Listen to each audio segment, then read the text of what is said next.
오늘 우리가 함께 볼 하나님의 말씀은 마가복음 16장 8절의 말씀입니다. 마가복음 16장 8절의 말씀, 신약성경 62페이지에 있습니다. 신약성경 62페이지에 있는 마가복음 16장 8절의 말씀, 이 한 절의 말씀을 우리 다 같이 합독하겠습니다. 시작! 여자들이 몹시 놀라 떨며 무서워하여 아무에게 아무 말도 하지 못하더라. 아멘. 우리 옆에 있는 분들과 밝은 미소로 함께 인사하겠습니다. 사랑하고 축복합니다. 네, 사랑하고 축복합니다. 사랑하고 축복합니다. 네. 오늘은 우리 청소년부가 함께 예배를 같이 드리고 있는데요, 우리 청소년부가 하나님의 은혜 가운데 잘 자라고, 또 이 아이들이 우리의 믿음의 다음 세대로서 부흥을 이끌 뿐만 아니라 하나님과 사람들에게 진짜 귀한 믿음의 사람이 될 수 있도록 우리 축복하면서 우리 박수로서 함께 하겠습니다. 축복합니다. 네. 우리 한 번 더 이렇게 고백했으면 좋겠습니다. 저를 따라 하겠습니다. 예수 다시 사셨습니다. 예수 부활하셨다. 예수 부활하셨다. 아멘. 부활의 역사가, 부활의 은혜가 이곳에 가득 넘치시기를 축복드리겠습니다. 오늘은 부활주일입니다. 구세주 예수님께서 죽음을 이기시고 부활하신 오늘만큼 정말 의미 있고 소중한 날은 없을 것입니다. 예수님이 우리에게 영원한 생명을 주시기 위해, 또 우리 인생 가운데 생기를 불어넣으시기 위해 부활하셨습니다. 기독교 최대의 기념일이 있다면 그것은 바로 오늘 부활절입니다. 기독교가 부활절을 가장 중요하게 여기는 이유, 기독교는 죽음을 묵상하는 종교가 아니라 부활과 생명 그리고 소망을 기념하는 종교이기 때문입니다. 기독교는 비관, 죽음 그리고 좌절과 고통을 묵상하는 종교라기보다는 오히려 이 기독교를 통해 생명과 부활, 소망과 활력, 생기를 불어넣을 수 있는 종교입니다. 그러므로 설교 후에 우리가 이따 진행하는 이 성찬 예식에서도 죽음을 기념하는 예식이 아닙니다. 이것은 만약 이것이 예수 그리스도의 죽음과 더불어 부활을 기념하는 예식인 것을 잊지 마셔야 될 것입니다. 만약 예수님께서 부활하지 않으셨다면 우리는 이 성찬 예식을 거행할 수 없게 됩니다. 왜냐하면 이 성찬 예식을 통해 죽으신 예수님을 인해 우리의 슬픔만 가중되기 때문입니다. 예수님께서 부활하셨기 때문에 우리는 주님의 죽음, 나아가 부활까지도 기념하며 예식을 하는 것입니다. 모든 기독교 공동체의 유일한 구심점이 있다면 그것은 바로 나를 위해 죽으시고 부활하신 예수님밖에 없다라는 것을 고백하는 것입니다. 그래서 이 시간 저는 예수님께서 처음 부활하셨던 그 장면 속으로 들어가 보기를 원합니다. 그날로 가보기를 원합니다. 그곳에서 그동안 우리가 관과하고 놓친 것은 무엇이었는지, 또 그것을 통해 우리가 받을 은혜가 무엇인지를 함께 나누고 살펴보고자 합니다. 오늘 본문에 보면 아주 특이한 표현이 하나 나옵니다. 아무에게 아무 말도 하지 못하더라. 여러분은 어떤 때에 말이 나오지 않습니까? 어떤 때에 누구에게도 말할 수 없는 상황이 되어버립니까? 아마도 너무 놀랍고 너무나도 감당할 수 없을 때 우리는 말을 잘 할 수가 없습니다. 흔히 이런 말을 합니다. 기가 막힌다. 말문이 막힌다. 무슨 말을 해야 될지 모르겠다. 왜 그럴까요? 너무나도 충격적이고 너무나도 놀라운 일들을 경험하면, 이런 일들을 체험하게 되면 우리도 또한 이런 상황에 놓이게 됩니다. 적당히 놀랄 일이라면 깜짝 놀란 다음에 계속해서 이어질 말들을 진행하게 됩니다. 그러나 정말 놀라운 일을 만나게 되면 우리는 말문이 막힙니다. 극도의 스트레스나 또는 큰 일을 경험하게 되면 말을 잃어버리는 실어증을 앓게 되는 이유 또한 마찬가지입니다. 결국 오늘 본문에서 말하는 아무에게도 아무 말을 하지 못했다, 이 말은 감당하기에는 너무 크고 너무나도 놀라운, 너무나도 신기한 일들을 체험했다라는 것을 의미하는 말입니다. 또 어떤 때에 말을 하지 못할까요? 말을 해봤자 안 믿어줄 때 우리는 말을 하지 못합니다. 이 일은 도무지 말로 설명되지 않을 때, 말하는 나도, 체험하고 경험한 나도 납득이 되지 않고 믿어지지 않을 때, 누가 이것을 믿어줄까 생각이 들 때 우리는 더 이상 말을 할 수가 없게 됩니다. 오히려 꾸며낸 이야기나 거짓말은 막힘없이 슬슬 이야기가 잘 됩니다. 우리가 대화하다가도 뭔가 막히고 상대방이 믿지 않는 것 같고 또 내 이야기에 동의하는 것 같지 않으면 우리는 급하게 말을 꾸며내거나 과장을 하고 살을 붙여서 그 사람을 내 이야기 속으로 끌어들이는 경우들이 많이 있습니다. 그런 면에서 보면 이 거짓말이 진짜 사실보다 더 진짜 같아 보일 때가 더 많습니다. 그런데 사실만을 말합니다. 분명한 사실입니다. 내가 체험했고 내가 경험한 사실입니다. 그런데 나도 믿을 수도 없고 남에게 이 사실을 이야기해 준다고 해도 아무도 믿어주지 않을 것 같습니다. 그럴 때 우리는 아무에게도 아무 말을 할 수 없게 됩니다.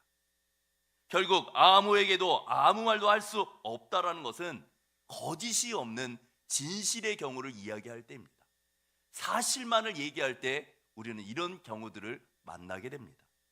그러나 나 자신도 이 사실을 믿어지지 못합니다.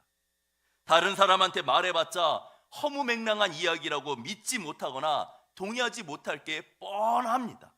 어차피 말해봤자 나도 믿겨지지 않는데 이 이야기를 듣는 사람이 도대체 믿을 수 있겠습니까?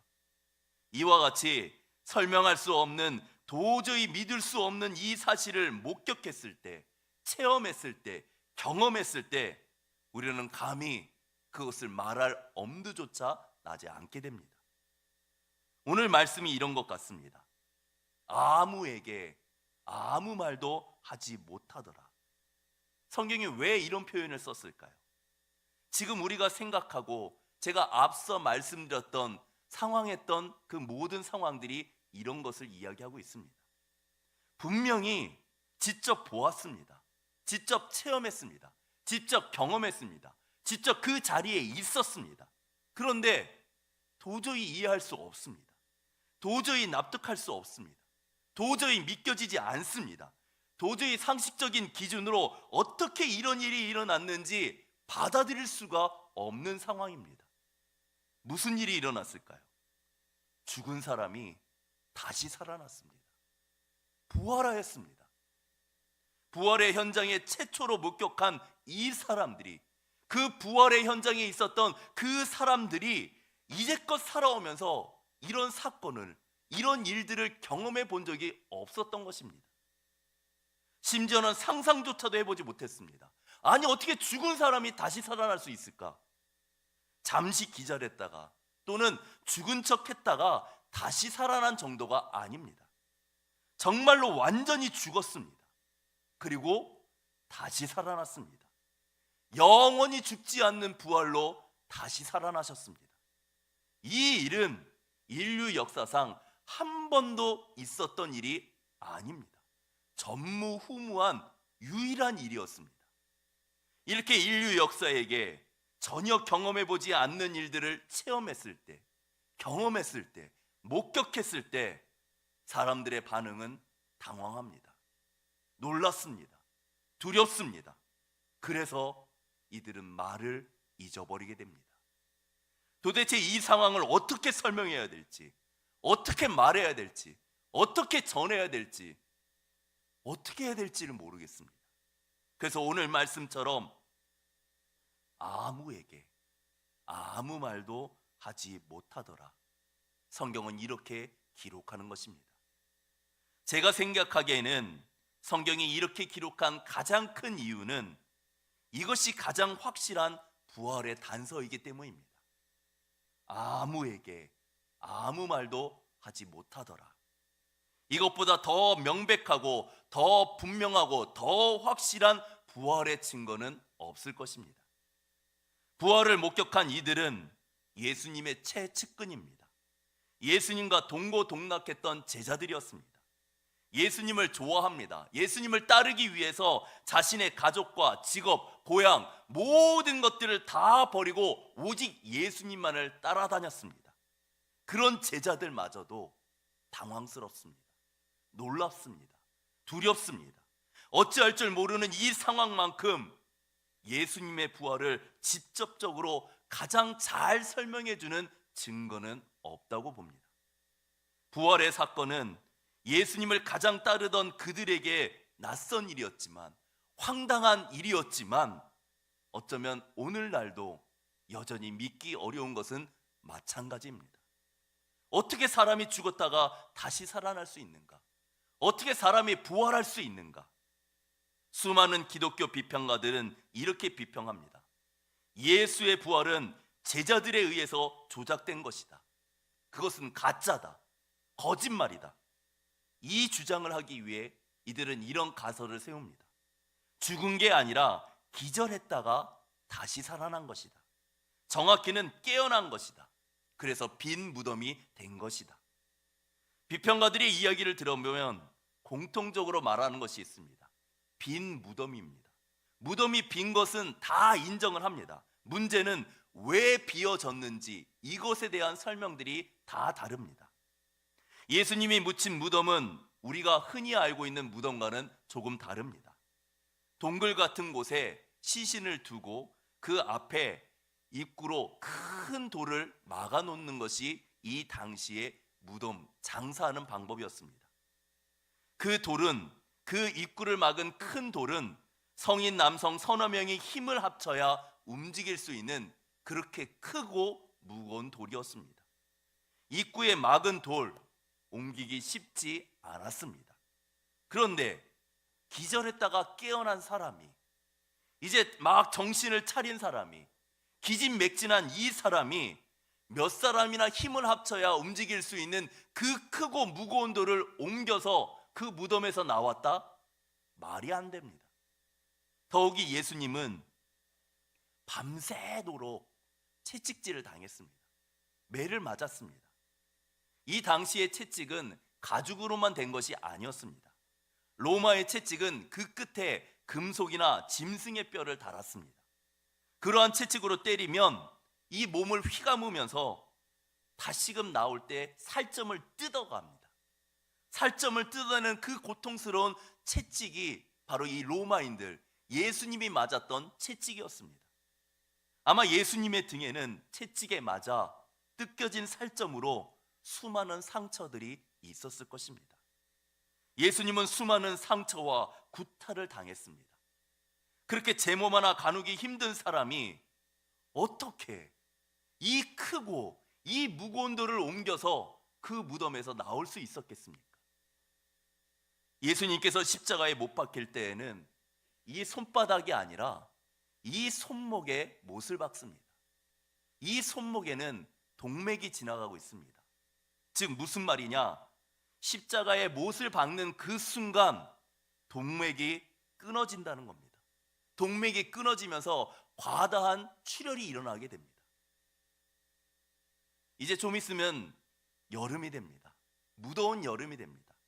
아마 여러분들도 다 경험했다시피 더운 여름, 정말 더운 여름에는 숨쉬기가 정말 힘들 정도로 턱턱 막힐 정도로 무더운 여름입니다.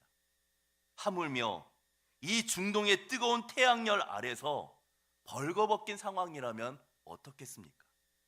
하루 종일 매달려 있습니다. 말라 죽습니다. 그래서 이 십자가형이 그렇게 고통스러운 겁니다. 제수들은 이 고통을 잊기 위해, 이것을 견디기 위해 쓸개 탄 포도주, 즉 마취제 겸 진통제를 벌컥벌컥 마시면서 이 고통을 이겨내려고 합니다. 근데 예수님은 이 마취제 겸 진통제를 한 모금도 마시지 않고 거부합니다. 이 모든 고통을 다 감수하기 위해서요. 마지막으로 로마 병사들은 죽음을 확인하기 위해 예수님의 갈비뼈 사이로 창을 찌릅니다. 그 창은 심장을 꿰뚫고 그나마 몸에 남아 있었던 물과 피를 다 쏟아냈습니다. 죽음을 분명하게 확실하게 확인한 겁니다. 이 일을 진행했던 로마 군인은 수많은 죽음을 경험했던 사람입니다. 수많은 전쟁터에서 죽음을 경험했고 죽였던 사람들입니다. 그런 사람들이 실수할 리 없습니다. 예수님의 죽음에 대해서 절대로 실수할 리 없습니다. 그렇게 죽은 사람이 깨어나서 이 크고 무거운 돌을 움직여서 나왔다는 건 한마디로 말이 안 됩니다. 비평가들 사이에서도 개연성이 없다라고 부인하는 사람도 있습니다. 두 번째 가설로 예수님의 제자들이 이 예수님의 시체를 훔쳤다는 겁니다. 예수님이 부활했다는 거짓 소문을 냈다라는 가설을 내섭니다. 이건 더 말이 안 됩니다. 생각해 보시기 바랍니다. 예수님이 부활했다는 이 소식을 듣고 놀라서 홍미백산하며 말도 못하는 이 겁쟁이들이 도대체 어떻게 이 예수님의 시체를 훔칠 생각을 할 수 있겠습니까? 더 이상한 건 이겁니다. 예수님께서는 잡히시기 전에, 십자가 처형을 당하기 전에 이미 여러 차례 예고하셨습니다. 나는 십자가에서 죽을 것이다. 고난을 받을 것이다. 근데 그때 제자들은, 예수님을 사랑하고 따랐던 제자들은 이 말을 믿지 않았습니다. 아니, 거부했습니다. 오히려 예수님을 죽이려고 했던 자들이 이 예수님이 부활하겠다는 이 예고를, 이 말씀을 마음에 둡니다. 그래서 그들은 이렇게 조치합니다. 예수 믿는 자들이 예수의 시체를 훔쳤다가 예수가 부활했다고 쇼할지도 모릅니다. 거짓 소문을 낼지도 모릅니다. 그래서 로마 군대에게 말해서 밤새도록 이 무덤을 지키도록 당부합니다. 밀란이 일어날 수 있으니까 밀란이 일어나지 않도록, 그것을 방지할 수 있도록 이 무덤을 지켜주시길 바랍니다. 중무장한 로마 군사들이 철통과 같이 이 무덤을 지키고 있었습니다. 그런 그곳에서 어떻게 예수님의 시체를 훔칠 수 있었을까요? 만약에 시체를 도적질할 용기가 있었다면 예수님께서 잡혀가는 그 밤에 이 제자들은 도망가지 않았을 것입니다.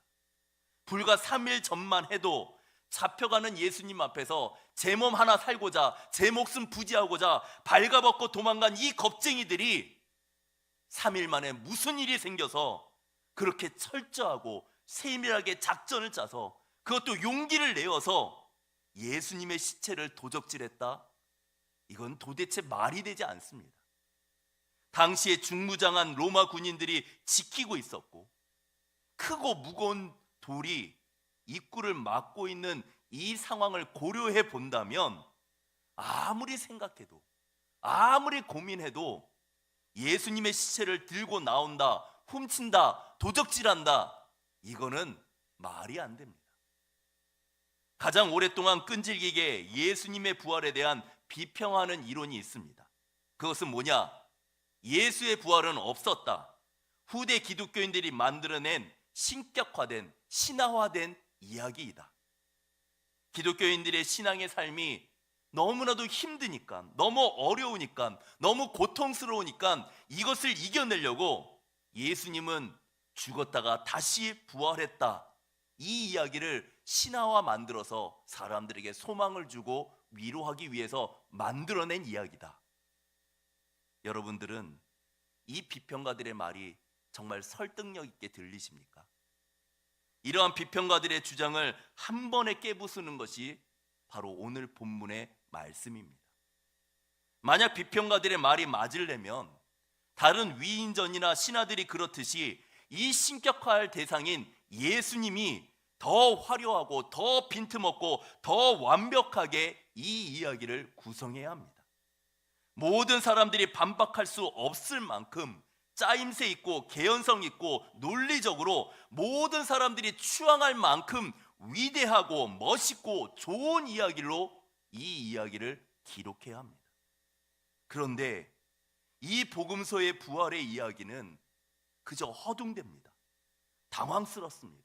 두려워합니다. 놀랍니다. 앞뒤가 맞지 않습니다. 논리적으로도 상식적으로도 너무나도 이상하고 너무나도 많은 모순이 이 이야기 가운데 기록되어져 있습니다. 더군다나 비평가들의 말이 맞으려면 아무에게 아무 말도 하지 못하더라, 이 말씀 대신에 이런 이야기가 전개되는 것이 당연합니다. 빈 무덤에 갔더니 예수가 부활하고 없었다. 드디어 예수가 예언한 대로 모든 것을 이루었다. 찬양하며 박수치며 예배하였다. 이렇게 이야기가 진행이 돼야지 이 이야기를 읽고 듣고 이 이야기들을 전해받은 사람들이 용기가 나고 힘이 나지 않겠습니까? 근데 오늘 성경에서는 뭐라고 얘기합니까? 아무에게 아무 말도 하지 못하더라. 지금 이들은 멍해 있습니다. 예수님이 다시 살아나셨는데, 예수님이 부활하셨는데 이들은 좋아하지도 않고 오히려 당황하고 무서워하고 두려워하는 것으로 이 이야기가 끝이 납니다. 너무나도 놀라서 어떻게 반응해야 될지를 모르고 있습니다. 마지막으로 생각해 볼 것은 마태, 마가, 누가, 요한 이 사복음서 중에 마가복음이 제일 먼저 쓰여졌습니다. 마가복음은 예수님을 직접 목격하고 경험한 제자들이 생존해 있었던 그 시대에 이 마가복음이 기록되어졌습니다. 예수님의 부활 사건을 경험했던 1세대가 아직 생존해 있던 이 시대에 마가복음이 적어졌다는 겁니다. 이 말은 이 시절에 쓰여졌다는 것은 거짓말을 하거나 잘못 기억되었으면 아직까지 남아있을 수 없다는 말입니다. 왜요? 그것을 경험한 사람들이 이거 잘못되었네, 이거 문제가 있네 반박할 것이 분명하기 때문입니다. 이처럼 가짜로 만들어낸 허구라면 그럴듯하게 개연성을 살리고 꾸며내는 것이 당연합니다. 근데 오늘 본문의 이 이야기는 누군가를 속이기 위해 만들어낸 것 치고는 너무나도 허점이 많습니다. 너무 제자들이 허둥댑니다. 이 부활의 첫 장면을 복격하고 경험한 이 사람들은 예상 외의 반응을 보이고 있습니다. 그렇다면 성경은 왜 이 이야기를 기록했을까요? 성경은 왜 이것을 기록으로 남겨 우리들에게 전하고 있는 걸까요? 앞뒤가 맞지도 않습니다. 이상합니다. 심지어는 예수님의 제자들은 놀라서 말도 못하는 이 상황들을 왜 기록해서 우리들에게 전달하고 있는 걸까요? 이유가 무엇일까요? 그 이유는 바로 이 사실이 진짜 일어났던 일이기 때문입니다. 예수님이 진짜 부활하셨기 때문입니다. 그냥 있는 사실이 아니라 모든 인류에게, 모든 사람들에게, 모든 세대들에게 전해야 되는 진짜 사실이기 때문에 이렇게 기록한 것입니다. 몇몇 사람들이 창피를 당한다 할지라도, 앞뒤가 맞지도 않고 논리도 맞지도 않고 짜임새도 없다 할지라도 있는 그대로 담백하게, 솔직하게 이것을 밝힐 필요가 있기 때문입니다. 왜 그렇습니까? 부활이 진짜 일어났기 때문입니다. 그래서 복음서는 어떠한 과장도, 어떤 수식도, 어떤 첨가도 하지 않습니다. 있는 그대로의 이 사건을, 상황 그대로를 그대로 적어서 우리들에게 전달하는 것입니다. 그런 면에서 볼 때 이 제자들이 당황하고 믿음 없이 불안해하는 이 모든 장면까지도 성경은 솔직하게 이것을 묘사하고 기록하고 있는 것입니다. 그렇기 때문에 아무에게 아무 말도 하지 못하더라, 이 고백만큼 부활을 증명해 주는 가장 확실한 증거는 어디에도 없습니다. 이렇게 당시의 부활의 상황을 그대로 증거하기 위해 오늘 말씀이 기록되어진 것입니다. 부활의 확실한 증거인 동시에 이 아무에게 아무 말도 하지 못하더라, 이것을 기록한 또 다른 이유가 있습니다. 그것은 바로 예수님을 믿고 사는 우리에게 하나님의 큰 위로를 주시기 위함입니다. 예수님은 우리 인생 가운데 찾아오셔서 아무 말도 못하도록 우리의 힘을 다물도록 하는 위대하고 놀라운 일들을 우리들에게 행하실 것을 기대하라고 우리들에게 이 말씀을 전하는 것입니다. 기독교는 인간이 고안해낸 종교가 아닙니다. 인간이 계획하고 인간이 생각해낸 종교는 예측 가능한 일들만을 말합니다. 사람들이 만든 종교이기 때문에 그저 사람들의 상상력 안에서, 사람들의 예상, 예측 안에서만 이야기를 합니다. 그러나 기독교는 사람이 만든 종교가 아닙니다. 하나님이 직접 우리에게 나타나셔서 우리에게 계시해 주시고 우리에게 말씀해 주시고 우리에게 만들어 주신 종교입니다. 신적 계시를 통한 종교이기 때문에 하나님께서는 우리가 예측할 수 없는 놀라운 은혜를 주실 수 있는 분이십니다. 그러므로 하나님은 사람의 통제력 위에 서 계신 분입니다. 하나님은 사람의 상상력 위에 계시는 분이십니다. 하나님은 사람의 예측과 판단 위에 계신 분이십니다. 그래서 하나님께서는 그를 따르는 백성들에게, 제자들에게 기대하는 것 이상의 놀라운 은혜를 베풀어 주시는 하나님이라는 것입니다. 그래서 하나님은 인류 역사를 이끌어 오시는 것을 볼 때 감히 상상도 못할, 감히 예상하지도 못하는, 감히 기대하지도 못하는 그 이상의 것들을 우리들에게 베풀어 주셨고 역사해 주셨습니다. 마가복음은 이렇게 시작합니다. 하나님의 아들 예수 그리스도의 복음의 시작이라. 복음을 가지고 인생을 시작한 너희들의 마지막은 말로 표현할 수 없는, 기가 막히고 말문이 닫히는 위대한 하나님의 역사들을 경험하게 될 것이다. 목격하게 될 것이다. 체험하게 될 것이다. 그러므로 너희는 하나님을 기대해라. 너희의 상상과 기대와 예측을 뛰어넘는 하나님의 위대한 역사를 체험하게 될 것이기 때문에 그것을 기대하며 그것으로 위로와 소망을 잡으라고 하나님은 우리들에게 말씀하고 계시는 것입니다. 그러므로 성경이 아무에게 아무 말도 하지 못하더라, 이 말씀을 기록한 이유는 이것입니다. 기대해라. 너희가 믿는 예수 그리스도는 너희 기대 이상의 일들을, 놀라운 일들을 이루시는 분임을 기대해라. 예수님은 예측할 수 없는 크고 놀라운 일들을 우리를 위해서 이루고 계시는 분임을 우리들에게 말씀하고 계십니다. 사랑하는 성도 여러분, 부활의 사건은 이제까지 경험하지 못한, 정말 말로 표현할 수 없는 정말 위대하고 놀라운 사건입니다. 이 놀라운 사건을 2000년 전에 아리마대 요셉 무덤 앞에서만, 그곳에서만, 그날에서만, 그때에만 이루어진 것이 아닙니다. 예수님은 2000년을 지내오는 동안 예수님을 믿고 예수님을 사랑하고 예수님을 따르는 그 모든 자들에게 말로 형용할 수 없는 놀라운 일들을 지금도 계속해서 성실하게 이루고 계십니다. 이제 말씀을 맺겠습니다. 이제는 우리의 차례입니다. 예수님은 2000년 전에 그 무덤 앞에서만 놀라운 일을 하신 것이 아닙니다.